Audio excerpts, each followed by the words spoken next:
บรรดาผู้ที่ดีรอบคอบในทางของเขาก็เป็นสุขคือผู้ที่ดำเนินตามพระธรรมของพระเจ้าภารกิจมานาประจำวันเต็มใจเสนอมานาประจำวันเรื่องราวที่จะเสริมสร้างชีวิตฝ่ายจิตวิญญาณให้เข้มแข็งและเติบโตขึ้นในทางแห่งองค์พระเยซูคริสต์สวัสดีครับคุณผู้ฟังขอต้อนรับเข้าสู่ช่วงเวลาของรายการมานาประจำวันนะครับสร้างสรรค์และผลิตรายการโดยพันธกิจมานาประจำวันผมสันทัศน์นะครับรับหน้าที่ดำเนินรายการวันนี้พบกันประจำวันพุธที่19เดือนสิงหาคมปีคศ2015ในหัวข้อสะท้อนพระสิริพระเจ้าและพระวจนะของพระเจ้าที่จะศึกษาร่วมกันในวันนี้นะครับก็ปรากฏอยู่ในพระธรรมอพยพบทที่31ข้อที่1ถึงข้อ11นะครับพระธรรมอพยพบทที่31ข้อที่1ถึงข้อ11ก็ได้ปรากฏเรื่องราวแล้วก็เนื้อหาทั้งหมดดังต่อไปนี้ว่า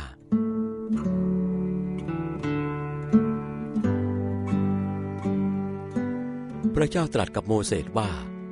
ดูสิเราได้ออกชื่อเบซาเลลผู้เป็นบุตรอุรีผู้เป็นบุตรเฮอแห่งเผ่ายูดาห์และได้ให้เขาประกอบด้วยพระวิญญาณของพระเจ้าคือให้เขามีสติปัญญาความเข้าใจและความรู้ในวิชาการทุกอย่างจะได้คิดออกแบบอย่างประณีตในการทำเครื่องทองคำเงินและทองสำริดเจดไนพลอยต่างๆสำหรับฝังในกระเป๋าและแกะสลักไม้ได้คือประกอบวิชาการทุกอย่างและดูเถิดเราได้ตั้งผู้ช่วยอีกคนหนึ่งชื่อ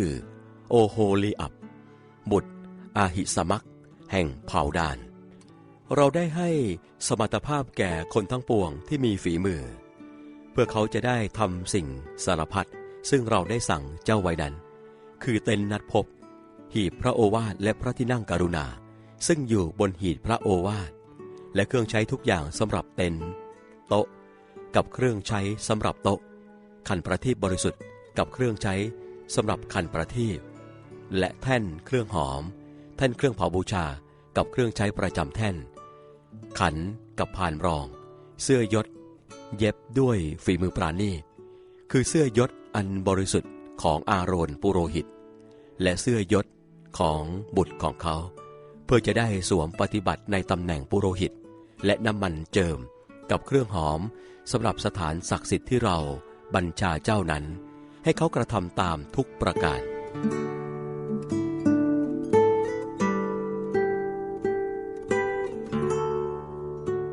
และทั้งหมดนี้ก็คือเรื่องราวแล้วก็เนื้อหาจากพระวจนะของพระเจ้านะครับซึ่งก็ปรากฏอยู่ในพระธรรมอพยพบทที่31นะครับข้อที่1ถึงข้อ11ศึกษาร่วมกันนะครับกับรายการมานาประจำวันสำหรับวันนี้หัวข้อสะท้อนพระสิริพระเจ้า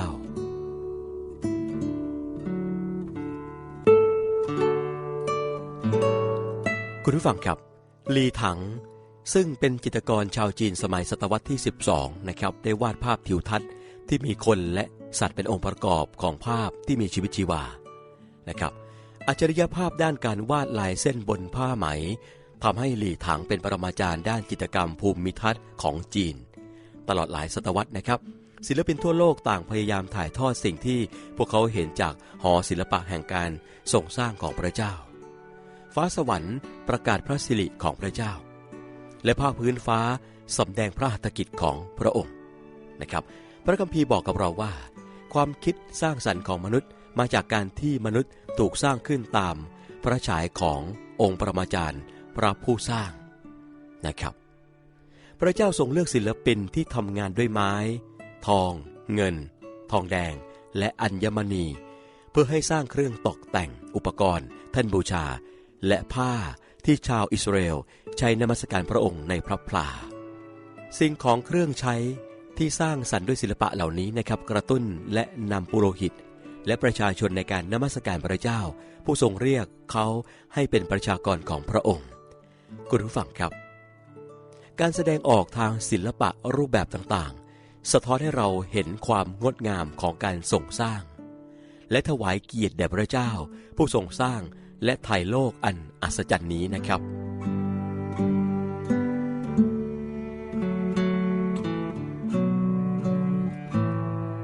พระเจ้าแห่งจักรวาลพระองค์ทรงเป็นพระผู้สร้างและประทานความสามารถที่สร้างสรรค์ให้กับเราขอทรงให้เราถวายเกียรติแด่พระองค์ด้วยสิ่งเหล่านี้ ภารกิจมานาประจำวันร่วมกับคริสตจักรพระกิตติคุณสมบูรณ์หัวหินขอเชิญเพื่อนพ้องน้องพี่ทั้งแฟนพันธ์แท้แฟนคลับและสมาชิกมานาประจำวันทุกท่านทั้งใกล้และไกลมาร่วมกันพบปะสังสรรค์สามัคคีธรรมและเสริมสร้างชีวิตฝ่ายวิญญาณในงาน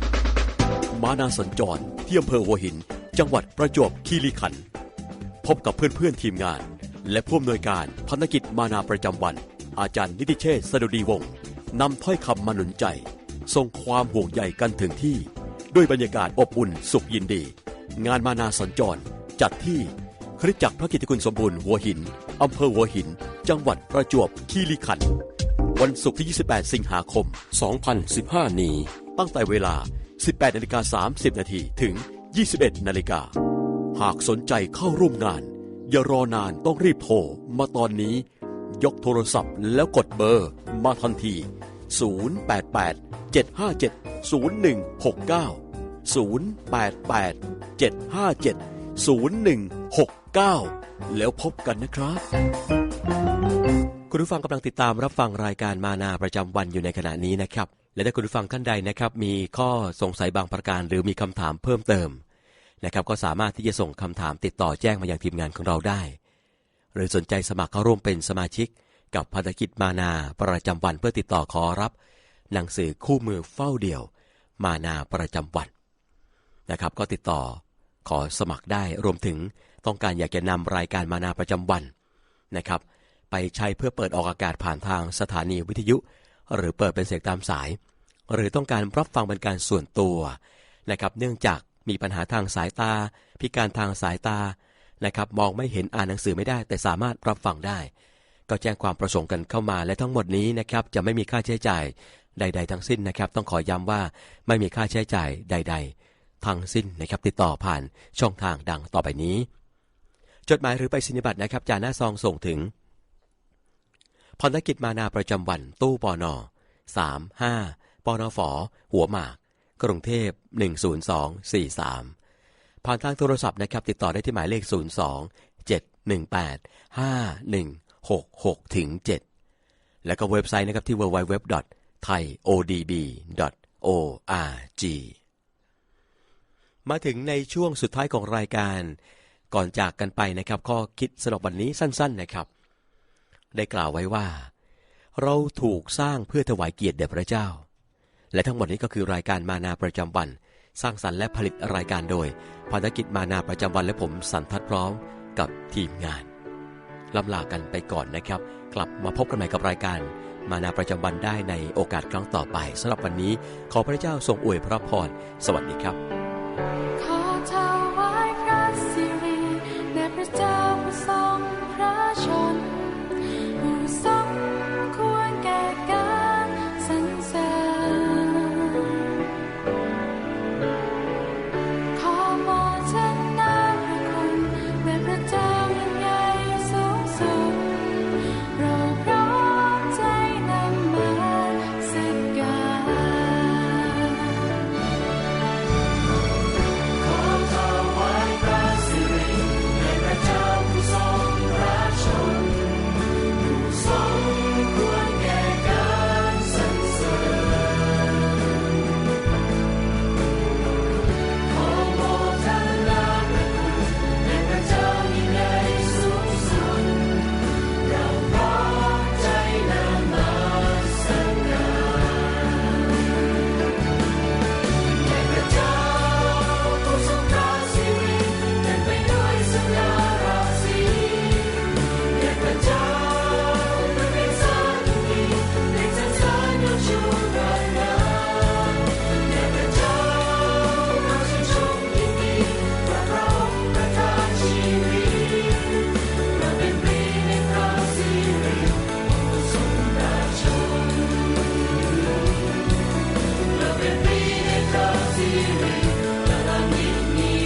บรรดาผู้ที่ดีรอบคอบในทางของเขาก็เป็นสุขคือผู้ที่ดำเนินตามพระธรรมของพระเจ้าภารกิจมานาประจำวันเต็มใจเสนอมานาประจำวันเรื่องราวที่จะเสริมสร้างชีวิตฝ่ายจิตวิญญาณให้เข้มแข็งและเติบโตขึ้นในทางแห่งองค์พระเยซูคริสต์สวัสดีครับคุณผู้ฟังขอต้อนรับเข้าสู่ช่วงเวลาของรายการมานาประจำวันนะครับสร้างสรรค์และผลิตรายการโดยพันธกิจมานาประจำวัน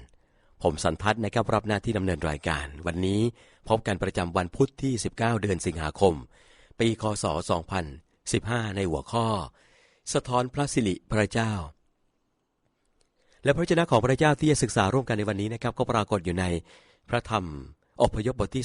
31ข้อที่1ถึงข้อ11นะครับพระธรรมอพยพบทที่31ข้อที่1ถึงข้อ11ก็ได้ปรากฏเรื่องราวแล้วก็เนื้อหาทั้งหมดดังต่อไปนี้ว่า